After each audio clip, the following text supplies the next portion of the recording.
Olá, queridos irmãos, eu estou aqui essa manhã, essa tarde, para falar com vocês sobre a Igreja Adventista do Sétimo Dia. E qual a razão por fazer um vídeo falando dessa igreja? Bom, eu tenho recebido muitos e-mails de membros da Adventista e alguns lugares que eu prego aqui no Brasil, no final do culto, alguns adventistas vêm conversar comigo. E é muito comum, após a conversa, eles me presentearem com o livro O Grande Conflito, de Ellen White. Alguns deles até me enviam pelo correio esse livro. É importante dizer primeiro que a minha opinião, as minhas palavras não são direcionadas a pessoas, são apenas as ideias, apenas as doutrinas. Eu conheço adventistas simpaticíssimos, pessoas adoráveis. A nossa igreja até visitou o Museu da Bíblia, que pertence a eles, então eu não tenho problema com essas pessoas. Eu só vou falar do que penso das suas doutrinas, da sua teologia. E o que eu vou falar também não é diferente de que muitos outros teólogos, homens, mestres, mais capacitados do que eu, já disseram. E o que eu vou dizer é aqueles pontos centrais que divergem do cristianismo histórico. Aqueles que você já conhece, como a guarda do sábado, o juízo investigativo, a mortalidade da alma. E eu quero falar um pouco de cada uma delas, porque eu entendo que eles estão equivocados quanto a essas doutrinas e elas não são compatíveis com o cristianismo histórico.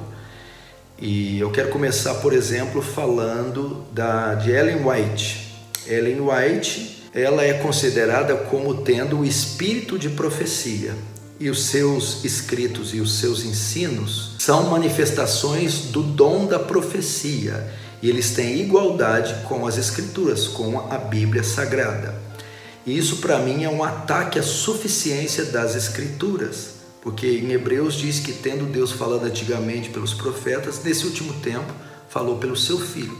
Então a revelação final, ela é Cristo e os seus apóstolos. E uma vez que a revelação concluiu, que a revelação terminou com os apóstolos, com o fechamento das Escrituras, não há espaço mais para novas revelações. Portanto, eu não considero os escritos e os ensinos de Ellen White como tendo a mesma inspiração das Escrituras.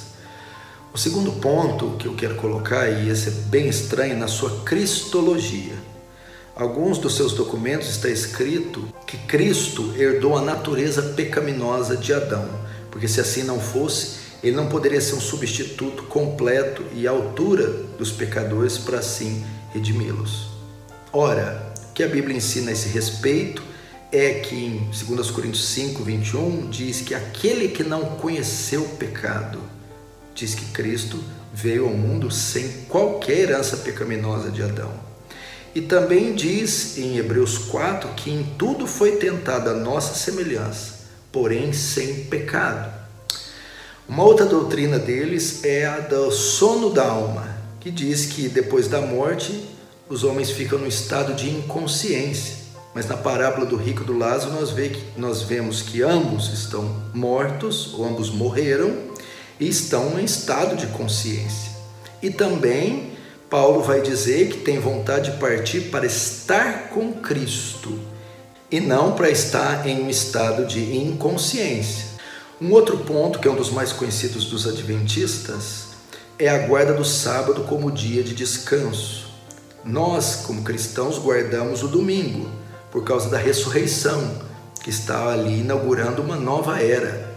E o grande problema que eu entendo não é necessariamente o dia exato da guarda. Nós de fato temos que observar um dia para o descanso. O problema é quando fazemos desse dia um fim em si mesmo, ou fazemos do sábado um objeto de salvação. Eu creio que é aí que está o problema, porque nós não vemos uma ênfase na guarda de um sábado no Novo Testamento. E Paulo vai dizer isso em Colossenses 2, que ninguém vos julgue por causa dos sábados, da comida ou dos dias. Portanto, nós não podemos dar relevância em um dia dessa forma que nem mesmo a Bíblia dá. Um outro ponto que eu discordo dos adventistas é essa doutrina do juízo investigativo, que ensina que a expiação não foi toda completa na cruz do Calvário, que em 1844 Cristo teve que entrar no santuário para completar a obra da expiação, porque está investigando os pecados. E só depois então a obra da expiação, da redenção, vai ser consumada. Ora, Hebreus capítulo 9 deixa claro que o Senhor entrou no Santo dos Santos Celestial e Ele consumou toda a obra da expiação. Eles ensinam que depois que o Senhor sair de lá, Ele vai, segundo uma interpretação de Levítico, do bode emissário, onde o sacerdote colocava simbolicamente as mãos sobre o bode, transferindo os pecados de Israel, e o bode era condenado a vagar no deserto até a morte. Quando Cristo sair então do santuário e também vai lançar nossos pecados no diabo e destruí-lo junto com os nossos pecados. Eu não vejo base bíblica alguma para isso, e eu acredito que na cruz do Calvário os nossos pecados todos foram expiados e a obra foi totalmente completada. Quando ele disse, está consumado, não há mais nada que fazer com relação à nossa expiação. Portanto, a doutrina do juízo investigativo não encontra amparo nas Escrituras. Uma outra doutrina que eu acredito que eles estão equivocados é a doutrina da mortalidade da alma. Os adventistas não creem no estado de condenação eterna. Em um certo ponto, eles também são aniquilacionistas.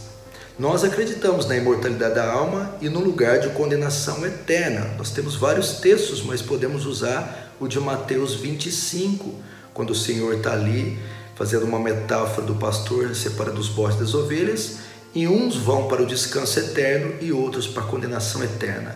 A palavra eterna para ambos os casos é a mesma palavra grega. Portanto, se aqueles que irão para o céu estarão por lá por toda a eternidade, aqueles que serão condenados ao inferno também estarão lá por toda a eternidade. Um outro ponto que eu acho muito estranho das doutrinas adventistas é dizerem que Jesus é o arcanjo Miguel do Antigo Testamento, e baseado naquele texto de Judas, quando Satanás e o arcanjo Miguel contenderam acerca do corpo de Moisés. Ora, nós realmente entendemos que Cristo veio na terra apenas quando ele se encarnou. O próprio texto insinua que aquele arcanjo não pode ser o Senhor, quando diz, o Senhor te repreenda. Ora, Cristo sendo o próprio Deus, Deus Filho, tão Deus quanto Deus Pai, não poderia ele mesmo ter repreendido a Satanás? A própria declaração do anjo mostra que o arcanjo Miguel e Jesus Cristo não são as mesmas pessoas. Isso, para mim, é um ataque à cristologia. E, por fim, uma das declarações deles mais fortes e perigosas é o seu exclusivismo. Eles acreditam ser a única igreja, né? A igreja remanescente para o tempo do fim, e consideram as outras igrejas, as outras denominações, presbiteriana, batista, assembleia, como Babilônia, que ensinam doutrinas falsas. E você sabe que toda igreja que arroga para si ser a única detentora da verdade, isso é muito perigoso, isso é típico de seita. Nós sabemos que a salvação não está contida em uma só denominação, mas em uma só pessoa, Cristo Jesus. Então essa é a minha opinião da Igreja Adventista do Sétimo Dia. Eu acho que ela está equivocada em todas essas doutrinas e eu acho que ela se difere do cristianismo histórico em razão disso. Não se esqueça de se inscrever aqui no canal, dar o seu like, ativar as notificações e compartilhar esse vídeo com o máximo de pessoas que puder. Deus abençoe, um forte abraço.